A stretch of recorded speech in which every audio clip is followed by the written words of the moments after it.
भाई मैं सड़क पे आपको मूर्ख बनाने को निकल रहा हूँ। हम्म। यदि 1 लाख लोग मूर्ख बन रहे हैं, जानने के बाद भी वो मूर्ख बन रहे हैं, तो मूर्ख हम्म। बनाने वाले का क्या दोष है? आप इससे ऊपर की एक खबर देखिए। जी। जिस दिन देर रात तक हाथरस में कीचड़ों में से लाशें निकाली जा रही थी, उसके हम्म। ठीक अगले दिन हम्म। 12 घंटे से भी कम समय में छतरपुर जिले के बागेश्वर में जो धीरेन्द्र गर्ग हैं, और एक आश्चर्य आपको बताऊं कि जी। अधिकांश जिस किस्म के जो ये प्रवचन देने वाले लोग हैं, जो भीड़ जोड़ रहे हैं, वो नॉन ब्राह्मण सर, जिनको कहा जा सकता है वो ओबीसी से कैटेगरी से ज्यादा है। चाहे आप उमा भारती को ले लो, चाहे बाबा रामपाल को ले लो, चाहे ये जो सही हाथी बात। बाबा हैं इनको ले लो, सूरजपाल जाटव जी हैं ये। ढेर सारे हैं इस तरीके के। जी जी। तो यानी आश्चर्य है कि आरएसएस ने अपना वोट बैंक बनाने के लिए जो वर्ग सदियों से हिंदू धर्म के नाम पर दबा कुचला गया था जाति आधार पर, उन सबका एक एक नेता तैयार कर दिया। धार्मिक नेता। एक टीवी चैनल का पत्रकार जिस कुर्सी पे बैठ के बाबा प्रवचन दे रहे थे, और कुर्सी पे बैठ के वो लाइव कर रहा था, और ऐसा ही टेढ़ा बैठ के टांग पे टांग धर के।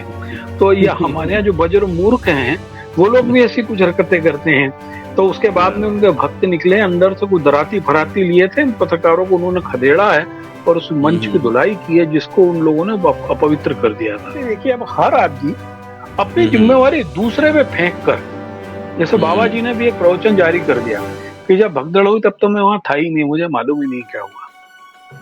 उनका एक रिटर्न स्टेटमेंट अंग्रेजी में लिखा हुआ है। सोचिए, सबको आशीर्वाद देने वाला बाबा है और वो गायब है, एक भी बार आया नहीं, भक्तों के बीच भी नहीं आया। देखिए कि इस देश का कैसा दुर्भाग्य है कि हम नारी शक्ति की बात कर रहे हैं, हम चाहते हैं कि 33% महिलाएं सांसद बने, लेकिन इस प्रकार के प्रवचनों में भीड़ में, जो ढोर भीड़ कहना चाहिए, I am very sorry to say, उसमें केवल महिलाएं। सोचिए कि प्रधानमंत्री तो मुझे लगता है राजनीति से इतना ऊपर उठ गए हैं कि उनको मणिपुर दिखाई नहीं 1.5 साल से। एक राहुल गांधी ने जरूर प्रयास किया था वहां पर विश्वास बहाली का, और वहां के जो दोनों एमपी से फॉर्चुनेट ये है कि अब जो जीते हैं कांग्रेस के, वो आज भी जनता के बीच में जा रहे हैं। नॉर्थ ईस्ट में अभी तक बाढ़ में 47 लोग मर गए, 2.5 लाख लोगों का विस्थापन है।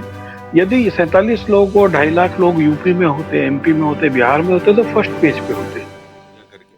जो यूट्यूब चैनल हैं, जो फेमस यूट्यूब चैनल्स हैं, उनमें कभी भी आप नॉर्थ ईस्ट की किसी खबर पर बहस नहीं दिखेगी। हर दूसरी बेवकूफी भरी चीज में कि बिहार सरकार गिर रही है, जेडीयू केंद्र सरकार गिरा देगी, आए दिन सुबह शाम तक ये लफाजी चलती रहती, लेकिन कभी भी नॉर्थ ईस्ट के विषय में एक भी बार आधे घंटे भी चर्चा करने का उनके पास वक्त नहीं है। एक संवैधानिक पद पर बैठा हुआ व्यक्ति आरएसएस का एकलव्य खुद को बोल रहा है। आरएसएस को 4 बार प्रतिबंधित किया जा चुका है देश के इतिहास में, जिसमें बाबरी मस्जिद ध्वंस भी है, जिसमें गांधी हत्या भी है। पतन का दौर है ना पीठासीन अधिकारियों पर। आप हर बार देखोगे कि बोलोगे यार कि ये उतना बुरा नहीं था जितना ये। जिस तरीके का उदाहरण बच्चे को लेकर अश्लीलता से पार्लियामेंट में दिए गए पॉलिटिकल पर्पस से, वो पूरे हमारी पेडागोजी को लेकर सोच क्या है, हमारी शिक्षा को लेकर सोच क्या है, वो उसको दर्शाता है। अभी तक पानी को तलाश रहे थे, अब पानी को गाली दे रहे। हाय कहां से आ गया, बर्बाद कर दिया।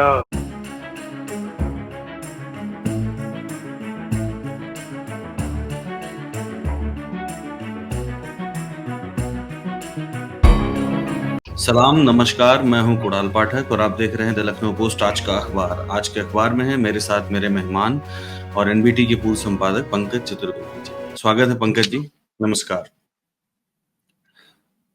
पंकज जी, आज की अखबार की चर्चा की शुरुआत हाथरस भगदड़ से होनी चाहिए। 2 दिन पहले की ये भगदड़ है जिसमें 121 लोगों की मौत हो गई है, और ये भोले बाबा उर्फ साकार विश्वहरि उर्फ सूरजपाल ये वहां पर प्रवचन दे रहे थे, और इसके बाद इसमें भगदड़ मच गई जिसमें 121 लोग मारे गए। ताज्जुब की बात यह है कि इस एफआईआर में सूरजपाल का नाम नहीं है। एफआईआर तो दर्ज की गई है, लेकिन इसमें सूरजपाल का नाम नहीं। ये आयरनी नहीं लगती है आपको? जिस आदमी का रोल होना चाहिए, जिस आदमी के ऊपर जिम्मेदारी होनी चाहिए, उसका नाम ही नहीं है एफआईआर में। देखिए कुणाल, इस खबर को यदि आप दूसरे नजरिए से देखें जी। तो इसको आप एक चीज देखेंगे कि जो भी भोले बाबा, जो भी नाम है उनका, साकार विश्व उन्होंने हरि। बाकायदा एक अनुमति ली थी हम्म। 80,000 लोगों के इकट्ठा होने की। वो बात दूसरी कि वहां पे 1.25 लाख लोग हो गए। हम्म। वहां पे बाबा का नाम जो है, सुरेश पाल जो भी है, उनका नाम इसलिए नहीं है क्योंकि हम्म ईमानदारी की बात है कि पुलिस की पूरी प्रोसीजर में लिखा हुआ है कि यदि हम्म कहीं पर 80,000 की भीड़ इकट्ठी होना हो तो वहां पर कितनी ड्यूटीज होंगी, क्या क्या होगा। आप यकीन माने कि मैं नेशनल बुक ट्रस्ट में जुड़े होने के कारण कई पुस्तक मेलों का इंचार्ज रहा। तो हमारे हम्म यहाँ जो सबसे पहले परमिशन ली जाती थी वो थी फायर की थी, सेफ्टी की थी। और उसके हम्म लिए एक नियम था कि क्योंकि वहां पर हर दिन 5,000 से ज्यादा लोग आने हैं, इसलिए एक परमानेंट फायर ब्रिगेड वहां पे खड़ी ही रहेगी। तो ओके। वहां पर मुझे लगता है कि सिक्योरिटी की परमिशन शायद ली गई, लेकिन फायर की परमिशन ली नहीं गई होगी। कोई भी वहां पर यदि 80,000 की भीड़ थी तो वहां पर जो स्टेट डिजास्टर मैनेजमेंट कमेटी के लोग थे, जो फोर्स होती है, वो अपॉइंट होना था। प्रति 1,000 व्यक्ति के हिसाब से एक सिपाही, 4 सिपाही के ऊपर एक हेड कांस्टेबल और 4 हेड कांस्टेबल पे एक सब इंस्पेक्टर, इस पिरामिड के अकॉर्डिंगली वहां पे फोर्स को अपॉइंट किया जाना था। लेकिन नहीं किया गया। लेकिन वहां नहीं था, इसीलिए सब कुछ छुपा। देखिए मैं मेरी एक यदि आप इम्पार्शल राय माने जी जी। तो मैं सड़क पे आपको मूर्ख बनाने को निकल रहा हूं। हम्म। यदि 1 लाख लोग मूर्ख बन रहे हैं, जानने के बाद भी वो मूर्ख बन रहे हैं, तो मूर्ख हम्म। बनाने वाले का क्या दोष है। आप इससे ऊपर की एक खबर देखिए। जी। जिस दिन देर रात तक हाथरस में कीचड़ों में से लाशें निकाली जा रही थी, उसके हम्म। ठीक अगले दिन हम्म 12 घंटे से भी कम समय में छतरपुर जिले के बागेश्वर में जो धीरेन्द्र गर्ग हैं, वो अपना जन्मदिन में 2 लाख लोगों की भीड़ जोड़े हुए थे। वहां पे तो कोई पुलिस वाला भी नहीं था, वहां कोई इस तरीके के वॉलंटियर भी नहीं थे। जो ये हाथी बाबा क्या कहलाते हैं, इनके तो कोई वॉलंटियर भी होते थे, वॉलंटियर हैं इनके, हाँ। वहां पे तो कोई भी नहीं है। हम्म। तो न तो मुझे ऐसा लगा कि आम भारतीय समाज बहुत ही अंधभक्त, बैल बुद्धि और किसी चमत्कार की आशा में अपनी मौत की हम्म। परवाह किए बगैर बेवकूफों की तरह भाग रहा है। और उसका जो असर है, आप धार्मिक, आध्यात्मिक से लेकर राजनीतिक निर्णय तक में ले देख सकते हैं। हम्म। हमारा राजनीतिक नेतृत्व भी उसी किस्म का है, और हमारा धार्मिक नेतृत्व भी उसी किस्म का, और हमारा आम आदमी भी उसी किस्म का है, जो अपने कर्म, बुद्धि, विवेक की बनिस्पत एक चमत्कार के में ज्यादा भरोसा करता है। और इसीलिए ये बाबा बैरागी इनके पीछे पड़ा हुआ है। और एक आश्चर्य आपको बताऊं कि जी पंकज। अधिकांश जिस किस्म के जो ये प्रवचन देने वाले लोग हैं, जो भीड़ हम्म। जोड़ रहे हैं, वो नॉन ब्राह्मण से, जिनको कहा जा सकता है वो ओबीसी से कैटेगरी से ज्यादा है। हम्म। चाहे आप उमा भारती को ले लो, चाहे बाबा रामपाल को ले लो, चाहे ये जो सही हाथी बात। बाबा हैं इनको ले लो, सूरजपाल जाटव जी हैं ये। ढेर सारे हैं इस तरीके के।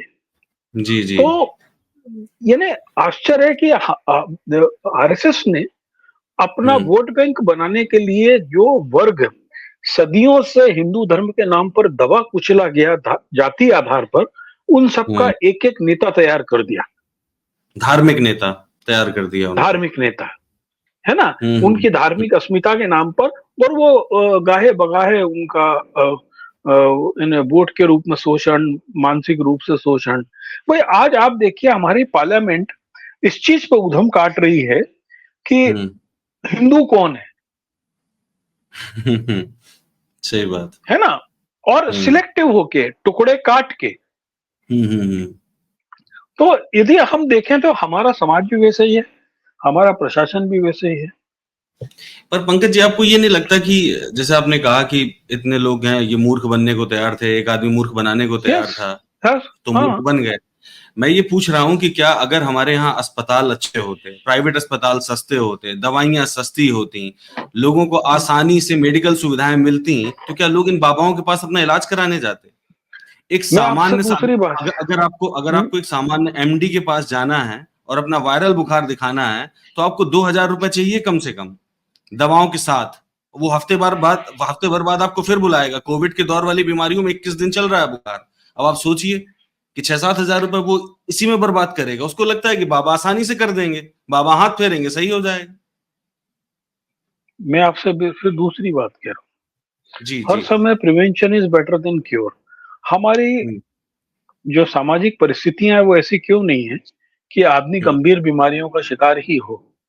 क्या हम लोग चिंता करते हैं कि गाजियाबाद, दिल्ली या लखनऊ सरी के शहर पिछले 1 साल से वायु गुणवत्ता के पैमाने पर लगातार 1 साल से घटिया दर्जे की वायुमंडल में है? क्या हम लोग कभी इसकी चिंता कर पाते हैं कि देश के कितने सौ करोड़ बच्चों को शुद्ध पेयजल नहीं मिल रहा है, जिसके कारण उनको पेट की दस्त सरी की बीमारियां हो रही हैं?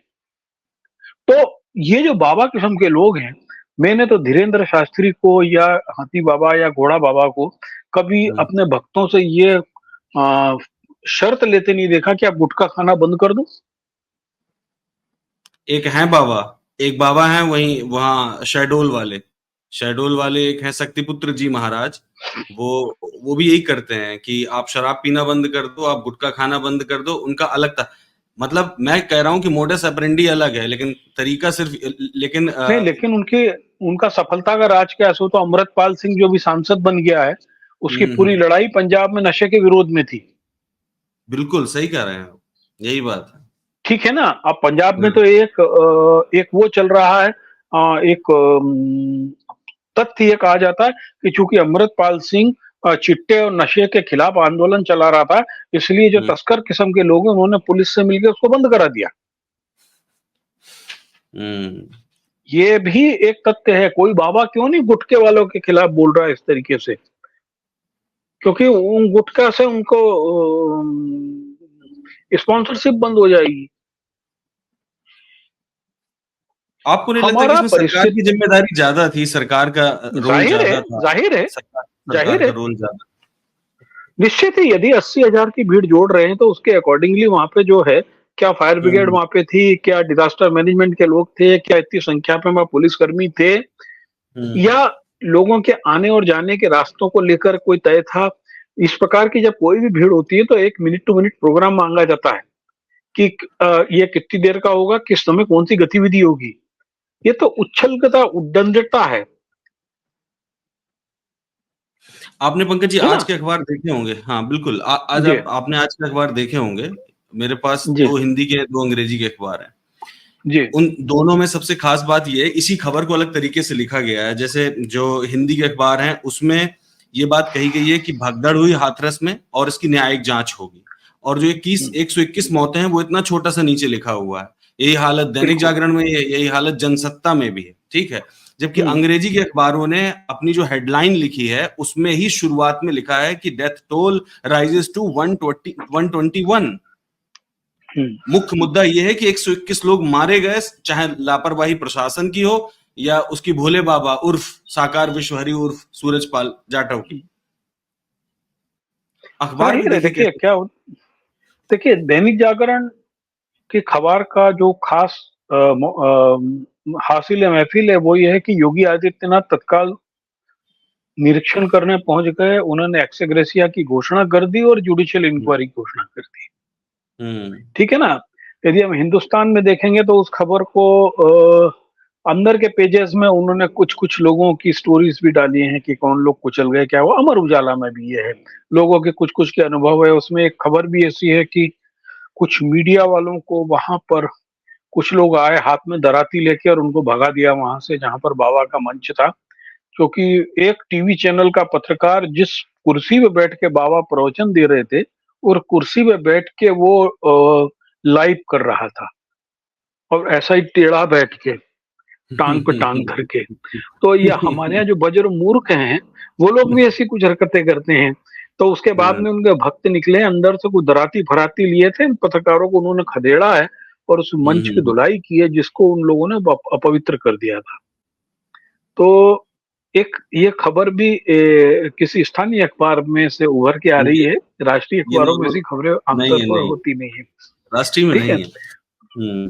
तो असल चीज क्या है कि वहां पर जैसे कि एक कोई जानवर मरता है ना, हम्म, तो दूसरे जितने भी लोग होते हैं, जानवर होते हैं, उसको अपने अपने अलग अलग नजरिए से देखते हैं।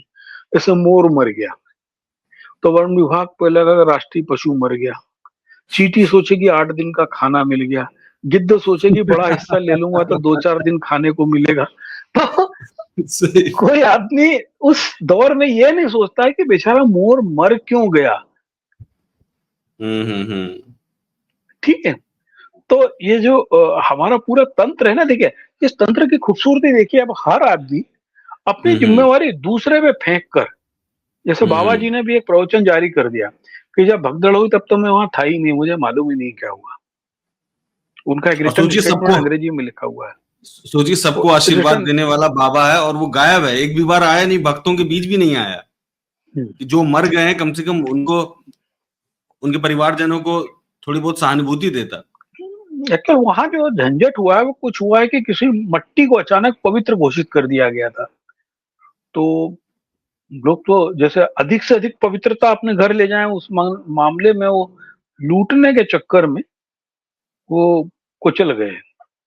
नहीं, एसडीएम तो की रिपोर्ट मरने, बता रही है, जो वहां के एसडीएम है उनकी रिपोर्ट कह रही है कि एक स्लोपी एरिया था जो थोड़ा सा फिसलन भरा था। बरसात के बाद में और फिसलन था उसमें अंदर। हाँ, फिसलन थी उसमें, इनके ही एक सेवादार ने किसी को धक्का दे दिया, धक्का दे दिया तो वो गिर गया, और गिरने के बाद फिर इसके बाद एक ट्रेल चल पड़ी और वो फिर लगातार ये यही घटना। बेवकूफी की बात है। आप एक चीज बताइए ना, एसडीएम तो वहां होगा नहीं, पूछा आपको एक होगा लोगों स्टोरी बनानी है, एसडीएम तो वहां होगा नहीं, है ना। से। बिल्कुल। आप बताइए कि एक यदि एक व्यक्ति क्या गिरता ना, तो वहां पर उसको उठा के बचा लिया जाता, वहां पर अचानक 100 से अधिक लोग स्लिप हुए, वो दौड़ हुई है।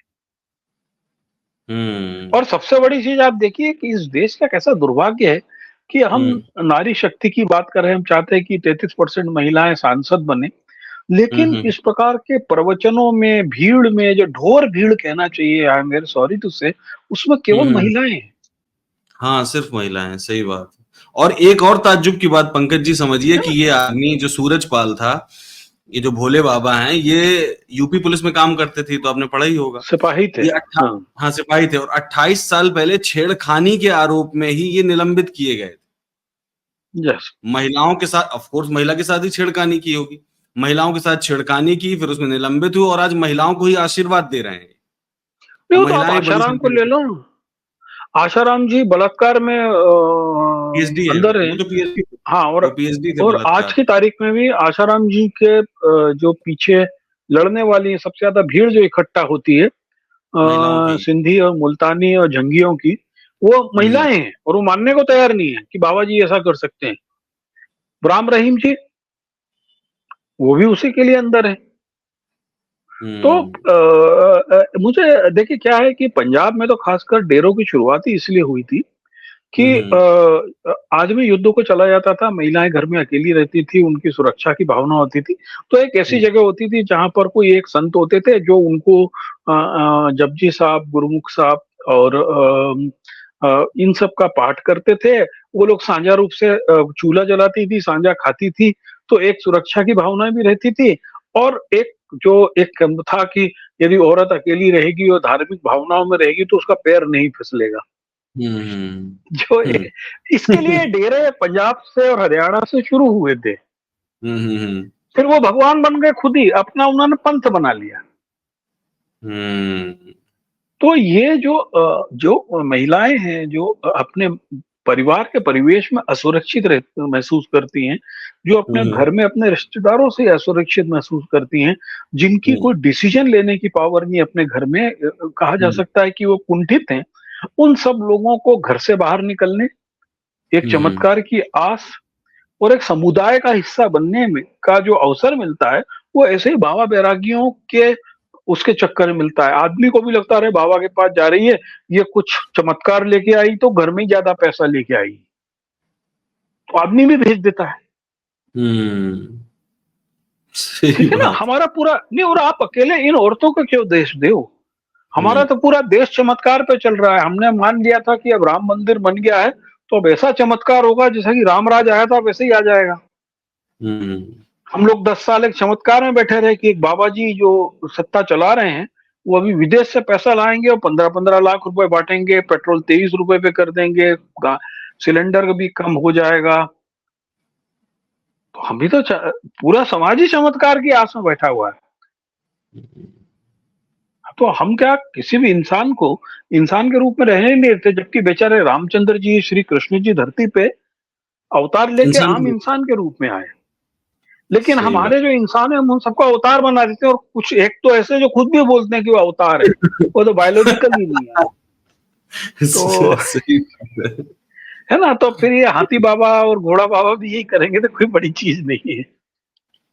अच्छा, इनको तो हम सुनते नहीं है। इस मामले में न्यायिक जांच जो है बिठाई गई और 2 महीने लेगी न्यायिक जांच। तब तक तो आंसू पथरा जाएंगे जिन लोगों के परिजन मरे हैं। 2 महीने लगेंगे इसमें। आप कह रहे थे एसडीएम अभी तो वहां था नहीं, अभी तो एसडीएम क्या जांच करेगा? ये जज नहीं साहब क्या नहीं, जांच देखिए क्या करेंगे होता वहां है, जाके? देखिए होता ये है, कोई भी मर्क हो, कोई भी संदिग्ध मृत्यु हो, उसे मजिस्ट्रियल जांच तो तत्काल होती होती है, इट इज ऑटोनोमस। यानी कोई इसके लिए ऑर्डर देने की जरूरत नहीं है। तो ये हाईकोर्ट जज है। मजिस्ट्रियल हाँ जांच ना, हाँ, मुझको जी। लगता है हाईकोर्ट का जज नहीं कर रहा है इसमें, कोई डिस्ट्रिक्ट लेवल के जज करेंगे इसमें नहीं जांच नहीं तो। नहीं नहीं नहीं नहीं, हाईकोर्ट के रिटायर्ड हाईकोर्ट के जज है जज ब्रजेश कुमार। हाँ ब्रजेश कुमार, और अच्छा, उनके साथ रिटायर्ड आईएएस भावेश कुमार वगैरह हैं। 3 तो सदस्यीय फिर ये जो तो फिर ये जो जांच दल होगा, अभी 2 महीने में तो काम पूरा नहीं कर पाएगा। अभी पहला 1 महीना तो लगेगा कि इनको ऑफिस देना, इनको स्टाफ अपॉइंट करना, एक स्टेनोग्राफर, 4 चपरासी, 2 गाड़ी, ये सबका होगा। इस बीच में क्या होगा कि फॉरेंसिक रिपोर्ट आएगी, जो लोग मर गए हैं उनकी जो रिपोर्ट्स होंगी, पोस्टमार्टम रिपोर्ट्स वगैरह वो सब होंगे। फिर जो अवेलेबल ऑडियो वीडियो होंगे, वहाँ के कुछ लोगों के वीडियोस हैं, उन सब का हो। तो ये अभी तो कोई भी जांच आयोग 6 महीने से पहले रिपोर्ट वैसे भी नहीं देता है। 2 महीने कहना पड़ता है ना, क्योंकि इनको ओबलाज वही है, प्रवेश कुमार को खोज के लाए होंगे तो उनका देखा होगा कि कब कब नेकर पहने रहे हैं ये, तो उसके अकॉर्डिंगली इनको ओबलाइज करना होगा, चलो इनको 2 लाख रुपए दे दिए जाए, घर बैठे हैं। तो कुल मिला के जो मर गए उनका उनके उनके परिजनों का नुकसान हो गया, बाकी इसमें आगे 2-2 कुछ लाख रुपए होने की मिल गए ना, संभावना कम दो है। हम्म? 2 लाख रुपए दो मिल लाख गए। रुपए 2-2 लाख रुपए मिले। एक जान दो की दो कीमत लाख 2 रुपए लाख। सर। और ये प्रधानमंत्री कार्यालय से ही आया 2 लाख रुपए का। प्रधानमंत्री से हम्म, एक खबर और है साथ में, प्रधानमंत्री सामने आ गए हैं चूंकि कि कल इनका वो हुआ था, भाषण हुआ राज्यसभा में, और उसमें उस पर इन्होंने फाइनली मणिपुर पर अपना मुंह खोला है और मुंह बोले खोल हैं दिया। कि राजनीति से ऊपर उठना चाहिए और वहां पर पीस की संभावनाओं को तलाशना चाहिए और शांति के बारे में सोचना चाहिए। अब आप सोचिए कि प्रधानमंत्री तो मुझे लगता है राजनीति से इतना ऊपर उठ गए हैं कि उनको मणिपुर दिखाई नहीं 1.5 साल से। प्रधानमंत्री खुद अपने भाषण में ये स्वीकार कर रहे हैं कि वहां 10,000 से अधिक एफआईआर हुए हैं। जरा सोच के देखिए, एक छोटा सा प्रदेश जो मुट्ठी भर का है, जहां नाम मात्र की जनसंख्या है, वहां साल 1.5 साल में 10,000 एफआईआर का मतलब है कि वहां युद्धक परिस्थितियां हैं। और युद्धक परिस्थितियों के बाद भी प्रधानमंत्री के पास कहने के लिए सिर्फ ये है कि हिंसा कम हो रही है धीरे धीरे। उनको वो ये तो नहीं बता रहे कि वहां पर कितने हथियार जो चले गए हैं नहीं सरकारी बता रहे। खजाने से, वो अभी तक लौट के नहीं आए हैं। नहीं और बता अभी आपको मैं एक एक खबर की और इस मसले पे और बताना चाहूंगा। रहे। जी। ये सांगाई एक्सप्रेस में खबर है, एक सेकंड, और वो हम्म बहुत बड़ा चेतावनी दे रही है। उसका हम्म कहना है कि Myanmar war comes closer to Indian border. वो बता रहे थे किस प्रकार से म्यांमार में जो चिन अक्साई सेना है, स्टेट के का और राज्य सरकार की सेना का जो युद्ध है, वो और घमासान हो गया है, और इसका पूरा सीधा असर भारतीय सीमा पर देखा जा रहा है। ये सांगाई मेल का कल का न्यूज है। अच्छा। और वहाँ, हाँ, यस, यदि हम मणिपुर का अखबार देखें तो उसमें एक बड़ी खबर है, just after 30 days Manipur stays at the flood situation again. तो वहां पर भयंकर एक तो इस समय बाढ़ की बाढ़। स्थिति है।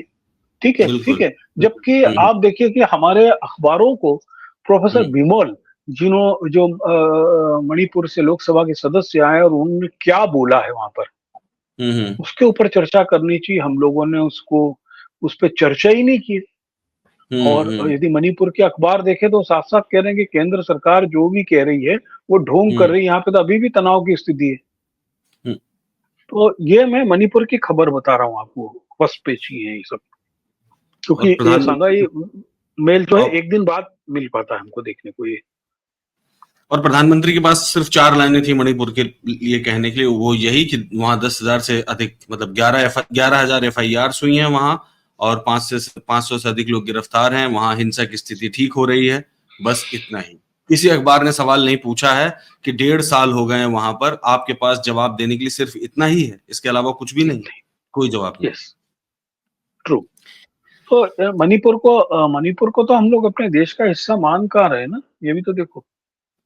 हम लोग कहाँ मान रहे हैं देश का हिस्सा, क्योंकि एक 1.25 साल से जो इलाके में जाति नफरत इस स्तर पर आ गई, और हम अभी पिछले हफ्ते भी वहां पर कुकी एरिया में मैतेई को लेकर एक झगड़ा हुआ है, एक हफ्ते में ही हुआ है। आपको एक्चुअल क्या है कि आपने जी जिसको जी। कहते हैं कि विश्वास बहाली के प्रयास, हम्म वो वहां पर अभी तक किए नहीं गए। एक राहुल गांधी ने जरूर प्रयास किया था वहां पर विश्वास बहाली का, और वहां के जो दोनों MP से फॉर्चुनेट ये है कि अब जो जीते हैं कांग्रेस के, वो आज भी जनता के बीच में जा रहे हैं। जबकि पिछली हम्म बार जो वहां से मंत्री थे, जिनको HRD और फॉरेन स्टेट मिनिस्ट्री में दिया था राजीव रंजन सिंह, उसके तो बेचारे के घर को ही आग लगा दी थी, उसी हम्म। के घर के आग लगा दी थी। तो नहीं तो वहां विश्वास मणिपुर बहाली के लिए ना पंकज जी, वहां विश्वास बहाली के लिए तो सबसे पहला काम, मुझे लगता है आप इस बात से राजी होंगे कि वहां विश्वास बहाली का पहला काम तो यही था कि एन वीरेंद्र सिंह को हटाना चाहिए था मुख्यमंत्री पद से। उनको क्योंकि नहीं हटा पूरा पाएंगे ना, पूरा कुकी उनको जो नहीं हटाएंगे। हम्म पूरा कुकी जो समुदाय था वो उनके खिलाफ था। अभी हाल की एक घटना है, अभी कल की ही है शायद, सुप्रीम कोर्ट में एक मामला गया है जस्टिस पारदीवाला के सामने। उसमें उनके सामने ये आया कि कुकी जो समुदाय के लोगों का इलाज करने से ही मना कर रहे हैं। यस, उसमें एक जो महिला थी, उसको हम्म अस्पताल ही नहीं ले गए कोर्ट के ऑर्डर के बावजूद। एक महिला हम्म बंदी थी, कुकी थी। वहां पर स्थिति है कि जो कुकीज हैं, वो हम्म लगातार डिमांड कर रहे हैं अब कि हमको अलग स्टेट दे दिया जाए। हम्म ठीक है। और मेतेईस का तो जो विवाद है पहाड़ और जमीन को लेकर है, क्योंकि मेतेईस वहां पे बहुसंख्यक हैं। दुर्भाग्य हम्म इस बार कुणाल ये रहा कि वहां के समाज में महिलाओं हम्म का बड़ा महत्व है, महिलाएं ताकतवर हैं। और वेरी सॉरी टू से कि इस बार दंगों में हम्म औरतों ने औरतों के खिलाफ अश्लीलतम हरकतें की। मीरा हम्म पाइबी सरी के जो संगठन थे, जिनका एक हम्म। सामाजिक स्वरूप होता था, वो दंगों में खुद शामिल हुए। सही बात। जब जागरूक महिलाएं जातीय हिंसा में शामिल हो जाती हैं, तो हम्म फिर वो एका करने के लिए एक बहुत पेशेंस की और कांस्टेंट उपाय की जरूरत होती है। और मुझे लगता है कि यदि सरकार ने वहां की हम्म गवर्नर को थोड़ा अवसर दिया होता, जितना मैं अनुसुईया उइके जी को जानता हूँ, वो एक संवेदनशील महिला है, हम्म। ट्राइबल है, उनको यदि अवसर इन्होंने दिया होता तो वो जरूर कुछ करती। लेकिन जैसा मुझे लगता है कि केंद्र सरकार का जो नजरिया है वो ये है कि इनको लड़ मर लेने दो, देखते हैं कितने दिन करते हैं, और फिर जब पार्टीशन हो जाएगा वोट्स का, तो एक वोट का हिस्सा हमको मिलेगा, तो हम वहां पर सरकार बनाते रहेंगे। पूरे देश ये में ही तो एक यही जो किया है, पूरे देश में पूरा यही किया है। दुर्भाग्यपूर्ण तरीका जो ये अपनाया गया है, ये तकलीफ देख है। और सबसे बड़ी चीज है कि इस पूरे दौर में मणिपुर के पर्यावरण पे बहुत बुरा असर हो रहा है। हम्म मणिपुर का पर्यावरण इस पे असर हो रहा है। मेघालय सरी के राज्य का जो एक छोटा सा कस्बा है, वहाँ का इंडस्ट्रियल एरिया, वो देश के सबसे प्रदूषित कस्बों में से एक गिना जा रहा है। हम्म मणिपुर की नदियों पे असर पड़ रहा है, लोकटक हम्म लेक पे असर पड़ रहा है। और अभी हम्म तो वहाँ जो बाढ़ की स्थिति है भयावतम है। बाढ़ की स्थिति तो नॉर्थ ईस्ट में पहली बार, बिफोर लास्ट ईयर भी ऐसा हुआ था। इस बार तो क्या हुआ कि 6 महीने पहले बोला गया कि कांजीरंगा के लिए हम लोगों ने बहुत सारी तैयारी की है, लेकिन आज की तारीख में ओरांग और कांजीरंगा के 80% हिस्से में पानी घुस गया है, और वहां के अधिकांश जानवर सड़क पे घूम रहे हैं। पंकज जी और 10 साल से काजीरंगा 10 साल 12 है ना। साल से जब जब हमने अखबार देखा था, हमने यही देखा है कि काजीरंगा सौभाग्य पूरा इस डूब गया है। और वो जो वहां पर वो है, क्या बोलते हैं, गैंडे, जो सिंगल हॉर्न जन गैंडे हैं, हम्म, सबसे ज्यादा बुरी स्थिति उनकी होती है और हाथियों की होती है। वो बेचारे निकल निकल के एक एक तो डूबते हैं, और या फिर किनारे 1 2 3 4 ही बच पाते हैं। बहुत मुश्किल होता है। और एक टाइगर लोगों के घर में घुस रहे हैं। और देखो पोचिंग को आपको भी एक चीज बताएं। इस समय तो पोचिंग को भी ठीक देखिए, ठाक अवसर रहता है। पोचिंग देखिए एक पोचिंग चीज जानना पड़ेगा कि काजीरंगा या औरंग या मानस, ये जो पार्क है, उनका हम्म अस्तित्व इसी के लिए कारण है क्योंकि 4 इलाके में है, 4 है ना, जो बाढ़ से तैयार होती भूमि है उस पे।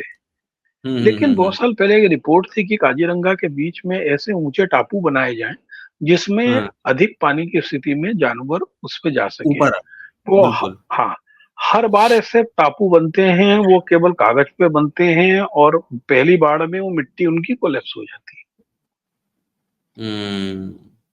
ये खबरें है। नहीं आती हैं। ये तो खबरें हम लोगों ने पढ़ रखी हैं और लगातार रेगुलर पढ़ते रहे हैं कि एक हाईलैंड बनाई जाए वहां पर, ताकि जानवर जो है बाढ़ की स्थिति में वहां पहुंच जाएं। लेकिन ये कभी नहीं पता लगता है कि पहली बाढ़ में वो पूरा का पूरा जो हाईलैंड था वो बह सबसे गया। बड़ी चीज होती है कि ये जो जानवर जब भागते हैं, तो हम्म जिस इलाके में जानते हैं, जिनको कामतापुर आर्मी का इलाका कहा जाता है, उस पूरे हम्म इलाके में जब जानवर जाते हैं तो वहां पर एक पूरा अंतर्राष्ट्रीय गिरोह है जो इनकी पोचिंग करता है, और इसी बरसात में ये पूरे हथियार म्यांमार के थ्रू जो इनके अंग हैं वो चाइना तक हम्म चले जाते हैं। ये बहुत अनफॉर्चुनेट है, बहुत दुखद है। हम्म तो हम हमारे लिए देखिए क्या होता है कि नॉर्थ ईस्ट में अभी तक बाढ़ में 47 लोग मर गए, 2.5 लाख हम्म। लोगों का विस्थापन है। यदि 47 लोग और 2.5 लाख लोग यूपी में होते, एमपी में होते, बिहार में होते तो फर्स्ट पेज पे होते। सही बात है। नॉर्थ बिल्कुल। ईस्ट में है तो हम किसी पेज पे नहीं है। देखिए कश्मीर हो चाहे नॉर्थ ईस्ट हो, जहां पर हम कहते हैं ना कि सेपरेटिस्ट सक्रिय हैं, उन सब हम्म जगह की स्थिति है कि वहां की खूबसूरती, वहां का टूरिज्म, हम्म वहां के संसाधन तो हमको चाहिए, लेकिन वहां के हम्म। लोग हमको नहीं चाहिए। ये जो वहां की नजरिया है, समस्याएं नहीं। बिल्कुल। हाँ, यही हम कश्मीर के साथ कर रहे हैं, यही हम नॉर्थ ईस्ट के साथ कर रहे हैं। हम्म।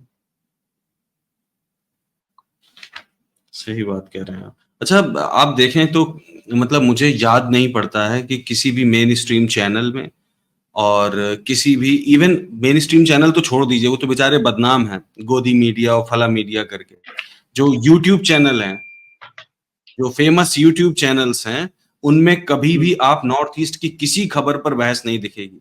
हर दूसरी बेवकूफी भरी चीज में कि बिहार सरकार गिर रही है, जेडीयू के केंद्र सरकार गिरा देगी, आए दिन सुबह शाम तक ये लफाजी चलती रहती है, लेकिन कभी भी नॉर्थ ईस्ट के विषय में एक भी बार आधे घंटे भी चर्चा करने का उनके पास वक्त नहीं है, जबकि यूट्यूब फ्री टाइम है। आप कभी कभी आप देखेंगे मणिपुर फ्रंटियर करके एक नॉर्थ ईस्ट का यूट्यूब चैनल है, वो अच्छा। कई बार अच्छी खबरें दिखाता है, उसकी उनकी कई बार मणिपुरी में होती है तो समझना पड़ता है, तो वो वीडियो हम्म तो आपको बता देता है कि क्या देख रहे हैं।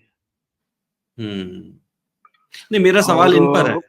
ये इन पर हाँ, है, मेन जैसे जो, स्ट्रीम में हम लोग चर्चा नहीं करते हैं, हम लोग मेन जैसे, स्ट्रीम में कभी चर्चा नहीं करते इस पे। बिल्कुल बिल्कुल, मैं इनके नाम नहीं लेने चाह रहा हूँ, जो इंडिविजुअल चैनल्स हैं, जो रिबेल करके वहां से बाहर आए हैं मेन स्ट्रीम से, हाँ, और आए दिन पूरी छोड़ते जाते लंबी हैं। लिस्ट है वो उसकी। हाँ, वो नहीं, कभी इवन चर्चा अगर नहीं की। नॉर्थ ईस्ट की क्यों बात करें, कभी आपने कभी ये चर्चा पड़ी कि चंद्रबाबू नायडू और रेवंत रेड्डी ने 1.5 घंटे तक बंद कमरे में चर्चा की? ये तो आपके करीब की खबर है, हिंदी समझने वाले इलाकों में जाते हैं सब लोग। हम्म। अच्छा, किसी ने एक, छुआ नहीं इसको। हाँ, नहीं नहीं छुआ, लेकिन है कब की ना, खबर है ये? ये परसों शाम की खबर है। अच्छा, आपस के स्टेट अगल बगल वाले हो सकता है कुछ चर्चा कर रहे हो। वो कुछ चर्चाएं तो बेसिकली अमरावती को लेकर हो सकती है, क्योंकि ये दोनों राज्य एक राजधानी को ले रहे हैं और अमरावती को नया राजधानी बनाना एक अपने आप में चुनौतीपूर्ण कार्य है, लेकिन उसका राजनीतिक मतलब भी अपने आप में है। बिल्कुल। अच्छा, ये आपने अखबार में देखा होगा, अखबार में तो कम ही निकला है, लेकिन सोशल मीडिया में है, और राज्यसभा में भी अगर आपने सुना हो, कि धनखड़ साहब ने, जो हमारे वाइस प्रेसिडेंट हैं, सभापति हैं राज्यसभा के, उन्होंने कहा है कि वो आरएसएस के एकलव्य हैं। ये कितना हम्म। कितना मतलब दुर्भाग्यपूर्ण स्टेटमेंट है। एक संवैधानिक पद पर बैठा हुआ व्यक्ति आरएसएस का एकलव्य खुद को बोल रहा है। आरएसएस को 4 बार प्रतिबंधित किया जा चुका है देश के इतिहास में, जिसमें बाबरी मस्जिद ध्वंस भी है, जिसमें गांधी हत्या भी है, जिसमें इमरजेंसी तो मान लीजिए आप इमरजेंसी उसको पूछ सकते हैं, लेकिन 3-4 बार प्रतिबंधित किया जा चुका है और उस कुर्सी पर बैठ करके आप एकलव्य बोलते हैं अपने आप। नहीं, वो तो धनखड़ जी मेरे हिसाब से, मेरी याददाश्त में, इस देश के सबसे निकृष्ट उप राष्ट्रपति के रूप में जाने जाएंगे। जिस प्रकार के पॉलिटिकल स्टेटमेंट दे रहे हैं, वह यदि विपक्ष ने सदन से बहिष्कार किया, विपक्ष का सदन से बहिष्कार करना उनका अधिकार है, तो बिल्कुल उस पर यदि उपराष्ट्रपति ये कहते हैं कि ये इन लोगों में ये पलायन कर गए, इनको प्रधानमंत्री को सुनने की क्षमता नहीं है, सिर्फ उन्होंने तो इतना नहीं कहा, ये कहा कि संविधान को पीठ दिखाई है, पीठ संविधान को दिखाई पीठ। है। तो एग्जैक्ट मैंने पूरा, तो जो आदमी एक पक्ष के रूप में खुलेआम निर्लज्जता से बयानबाजी कर रहे हैं, उन्होंने यही बंगाल में रहते हुए किया और यही अब यहाँ पे और निकृष्ट रूप में कर रहे हैं। तो ये यही दुर्भाग्य है इस देश का, है ना, क्योंकि आप है ना, आप कभी जैसे होता ना कि आप तोलोगे कि हम बिड़ला ज्यादा खराब था कि ये ज्यादा खराब था। वो एक पुरानी चर्चा है कि गांव में एक आदमी था, वो इतना खराब था कि उसको सब लोग गाली देते थे। जब उसका अंतिम पल आया तो उसके लड़के से उसने बोला कि बेटा तू मुझको एक वचन दे कि मेरे मरने के बाद में कम से कम गांव में कुछ लोग बोले नहीं यार ये आदमी अच्छा था। अभी तो मर गए। अब लड़के ने उनकी याद में भागवत बचवाई, अस्पताल में कली, सब कुछ कराया, लेकिन हर आदमी कहता है यार ये इतना कमीना आदमी था, इसके वहां जाएंगे ही नहीं हम। आखिर में लड़के का दिमाग खराब हुआ, बाप को तो उसने वादा किया होता है, एक दिन वो पनघट पर पहुंचा जहाँ औरतें पानी भर रही थी, उसने सरेआम उनके सबके बर्तनों में पेशाब करना शुरू कर दिया। औरतों ने बोला सही है, इसका बाप चाहे जितना कमीना था लेकिन उसमें इतनी अच्छाई थी, उसने ऐसा नहीं किया। तो अभी ये जो पतन का दौर है ना पीठासीन अधिकारियों का, आप हर बार देखोगे कि बोलोगे यार कि ये उतना बुरा नहीं था जितना ये है। सही बात है, यही होने वाला है। तो ये वैसे आरएसएस का ये मुख्य फार्मूला भी यही है, वो यही करते रहे हर समय। एक अटल जी सॉफ्ट फेस हो गया, एक आडवाणी हार्ड फेस हो गया, एक राजनाथ सिंह सॉफ्ट फेस हो गया, एक अमित शाह हार्ड फेस हो गया। ठीक है, एक केशव चंद्र मौर्य स्टूल पे बैठने को तैयार हो जाते, बाबा आदित्यनाथ खतरनाक बुलडोजर बाबा हो गए। ये अपने आप इस प्रकार की इनकी मॉड ऑफ ऑपरेंडी है। जितने भी बड़े गिरोह होते हैं, जैसे दाऊद का गिरोह हो चाहे राजन का गिरोह, इन सब में ऐसा भी यार ये थोड़ा सा समझदार गुंडा है, ये थोड़ा सा खूंखार गुंडा है, ये राष्ट्रवादी गुंडा है, ये राष्ट्र विरोधी गुंडा है। तो जितने भी गिरोह होते हैं इनके अंदर ये होते ही है। जैसे दाऊद को राष्ट्र विरोधी बोलते हैं, और एक और था वो जिसको बाद में राजन, हाँ तो है ना, तो अभी भी यही है कि जो ये आरएसएस क्या है, गिरोह तो है ही है, जिसकी कोई सदस्यता नहीं है, जिसके पदाधिकारी को कोई चुनाव नहीं है, उनकी कोई नीति स्पष्ट नहीं है, वो कहते हैं कि हम राजनीतिक नहीं है लेकिन हम विशुद्ध राजनीति में घुसे रहते हैं। तो गिरोह क्या कहलाते हैं? जो अनियोजित हो, है ना। बिल्कुल। तो ये इनके से जुड़े हुए जो लोग, जी जी जी जी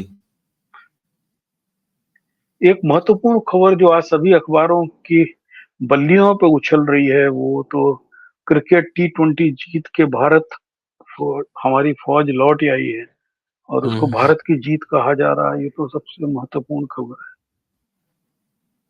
इस खबर पर तो सभी चर्चा कर रहे हैं, शोर मचा रहे हैं, हम लोग इस पर क्या ही चर्चा कर लें। इस पर मुझे तो लगता है कि क्या इसको भारतीय, आप मुझे बताइए कैसे भारतीय टीम माना जाना चाहिए? ये तो बीसीसीआई की, ये तो जैसा की टीम है ना, हाँ, भारत की टीम नहीं है। बीसीसीआई आरटीआई के अंतर्गत भी नहीं आता है, वो तो प्राइवेट संस्था है। हाँ प्राइवेट संस्था है। भारत का मतलब है प्राइवेट वो आरटीआई के अंतर्गत आए, हमें पता चले कि वहां फंड कैसे इस्तेमाल हो रहे हैं, पैसा कहाँ जा रहा है, हमारे खिलाड़ियों को सही वहाँ चीजें कुछ भी मिल नहीं रही है। हैं या फिर कोई और रख रहा है उन पैसों को। तो पूरी आप बात पता देखो कि होनी चाहिए। हमारे देश का एक गिरोह है, वो हाथरस की घटना को लेकर इसलिए ज्यादा दुखी हो गया कि हाथरस हम्म। में इतने लोग मर गए, तो उसके चक्कर में जो मोदी जी ने पार्लियामेंट में भाषण दिया है राहुल के खिलाफ, वो उसकी नहीं कम दिखा। चर्चा होगी। और मैं उस भाषण को इसलिए आज चर्चा करना चाहूंगा, मैंने उसको लिखा भी है। हम्म। हमारा पूरा समाज यानी हमारे जो भारत भाग्य विधाता निर्णायक लोग हैं, वो एक हम्म। बच्चे और उसके इम्तिहान को किस घटिया नजर से देखते हैं। देखिए, कोई बच्चा यदि इम्तिहान में फेल होता है ना, तो सबसे पहले उसको पढ़ाने वाला टीचर फेल होता है, उसके बाद उसका परिवार फेल होता है, और उसके बाद उसका समाज फेल होता है। और एक इम्तिहान का पास होना और फेल होना आपके व्यक्तित्व का निर्धारण नहीं करता है, वो उस पल का और आपको दिए हुए प्रश्नों का निर्धारण करता है। जिस सही तरीके बात। का उदाहरण बच्चे को लेकर अश्लीलता से प्रधानमंत्री ने दिया। पार्लियामेंट में दिया गया पॉलिटिकल पर्पस से, वो पूरे हमारी पेडागोजी को लेकर सोच क्या है, हमारी शिक्षा को सही लेकर बात। सोच क्या है, वो उसको दर्शाता है। और जाहिर है हम्म। कि वो लोग नीट या नेट एग्जाम के पर्चे लीक होने पर असंवेदनशील लोग हैं। उनके लिए निश्चित रूप केवल से फेल या पास असंवेदनशील। मायने रखते हैं। बिल्कुल, बिल्कुल। आप अगर आपने उनका भाषण सुना होगा प्रधानमंत्री का, वो कह रहे हैं कि पेपर लीक के जो दोषी हैं उनको बख्शा नहीं जाएगा। एक तरफ एक गुजराती कंपनी है जिसका नाम है एडुटेस्ट, आपके सामने नाम आया होगा एडुटेस्ट का, यस, जिसको यस, एडिटर्स उत्तर प्रदेश सरकार ने प्रतिबंधित कर दिया। यहाँ वो कुछ परीक्षाएं आयोजित करती रही है। परीक्षा अर्जित करती यही यही प्रतिबंधित कंपनी जो गुजरात की है, वो सीएसआईआर की परीक्षाएं, जिसमें जो है रिव्यू ऑफिसर के स्तर के अधिकारी हैं, उन परीक्षाओं को आयोजित कर रही है।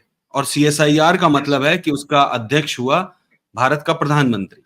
मतलब भारत का प्रधानमंत्री। प्रधानमंत्री, उसको इस बात से फर्क नहीं पड़ रहा है कि इस कंपनी को एक प्रदेश में, जो कि उनके ही सरकार, उनकी ही पार्टी द्वारा चलाया जा रहा है, उसको प्रतिबंधित किया गया है। और इसके बावजूद वही कंपनी सीएसआईआर का एग्जाम कंडक्ट करा रही है।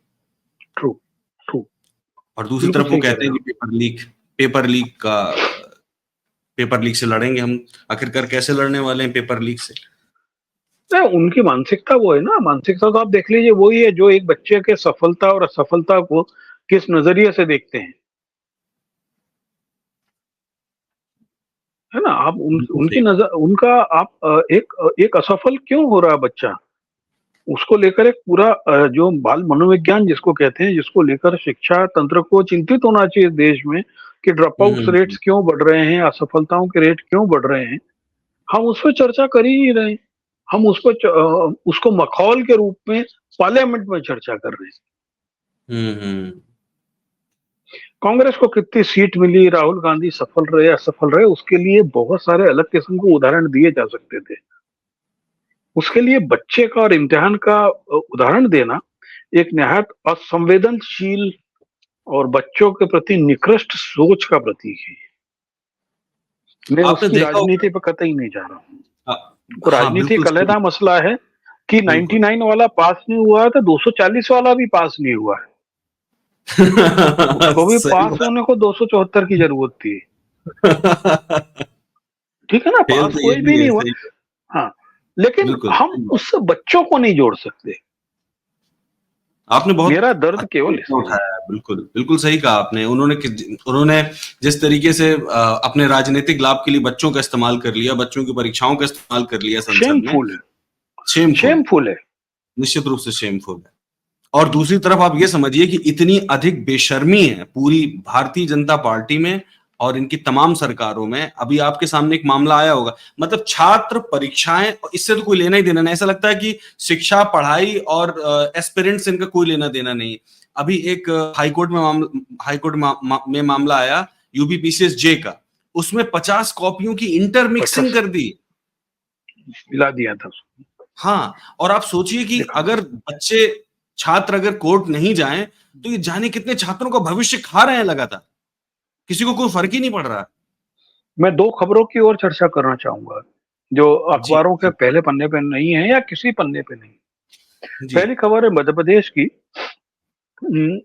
एक विधायिका हैं, मोस्ट प्रोबेबली शायद खंडवा से, बीजेपी की विधायक हैं। उनकी जीत को लेकर कांग्रेस के जो पराजित प्रत्याशी उसने एक रिट लगाई थी, और उस रिट के जवाब में जो विधायिका महोदया हैं उन्होंने फर्जी कागज और फर्जी तथ्य प्रस्तुत किए, और उसको लेकर मध्य प्रदेश हाई कोर्ट ने उन पर 50,000 रुपए का जुर्माना लगाया।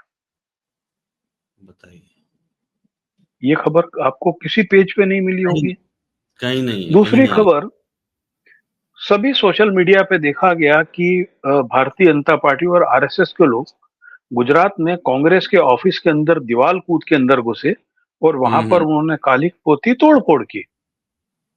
लेकिन इस मामले में गुजरात पुलिस ने, अहमदाबाद पुलिस ने 5 लोगों को गिरफ्तार किया है। वो पांचों लोग एनएसयूआई का नगर अध्यक्ष है, युवक कांग्रेस का नगर अध्यक्ष है, और कांग्रेस से जुड़े हुए लोग हैं। तो ये नई सीआरपीसी लागू कर दो चाहे पुरानी लागू कर अरे दो, उसमें जो पंकज जी, अब अभी कल की ही बात है, 2 लड़के हैं, वो किसी दुकान, मुस्लिम हैं दोनों लड़के, और वो दोनों लड़के, मुझे जगह का नाम याद नहीं आ रहा है, उस जगह पर वो अपना कोई सामान वापस करने के लिए दुकान में गए और कुछ वहां पर उनको वाद विवाद बहुत बुरा हुआ और भीड़ ने उनको बहुत पीटा, और इसके बाद पीटा है। एफआईआर दर्ज हुई। तो एफआईआर दर्ज हुई सिर्फ उन्हीं 2 लड़कों के ऊपर जिनको पीटा उन्हीं 2 गया। लड़कों के खिलाफ। ये यहाँ बुलंदशहर या मेरठ के आसपास की कहीं की घटना है। हाँ, ये पश्चिमी उत्तर प्रदेश की हम्म।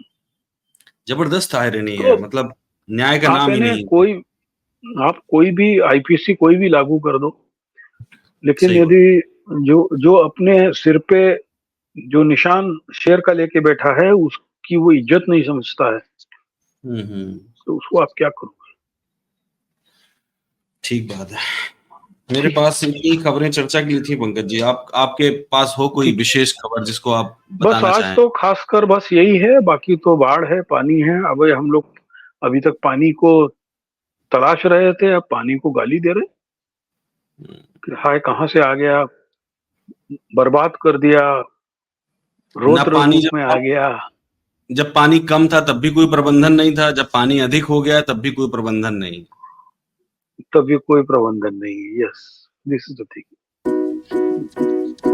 ठीक है, thank you okay Pankaj ji. Dear.